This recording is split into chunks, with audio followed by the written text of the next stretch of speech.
આ બધી કાષ્ટ, ગાયના છાણા, ગાયનું ઘી, આ બધું એક જે પધરાવવામાં આવે છે ને, એ પધરાવેલું જે એમાંથી જે ઔષધિ બને છે અને એમાંથી જે ધુમાડો જે થાય, એમાંથી જે ઔષધિની સુગંધ આવે, એનો નાશ લેવામાં આવે.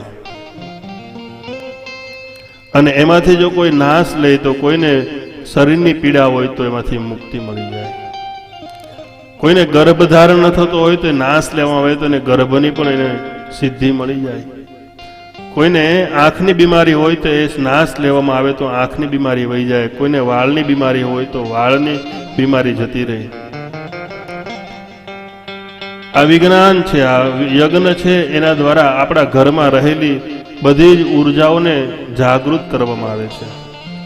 જેટલી પણ નેગેટિવિટી આપણા ઘરમાં આવી ગઈ હોય એ યજ્ઞ પ્રગટાવો, ધુમાડો થાય, સ્વાહા બોલે, તલ હોમવામાં આવે, કાળા તલ, સફેદ તલ, સરસવ, એમાં જવ હોમવામાં આવે. આ બધી આહુતિ પડે એટલે એ બધું ઔષધિઓ થાય અને ઔષધિઓમાંથી જે ધુમાડો નીકળે, ધુમાડો આપણા આંખમાં જાય, આપણા નેત્રમાં જાય, આપણા શરીર ઉપર લાગે તો આપણને ચામડીનો રોગ પણ શાંત થઈ જાય.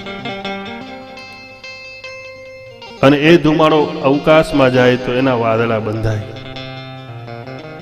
અને એમાંથી અમૃત પછી વરસે છે.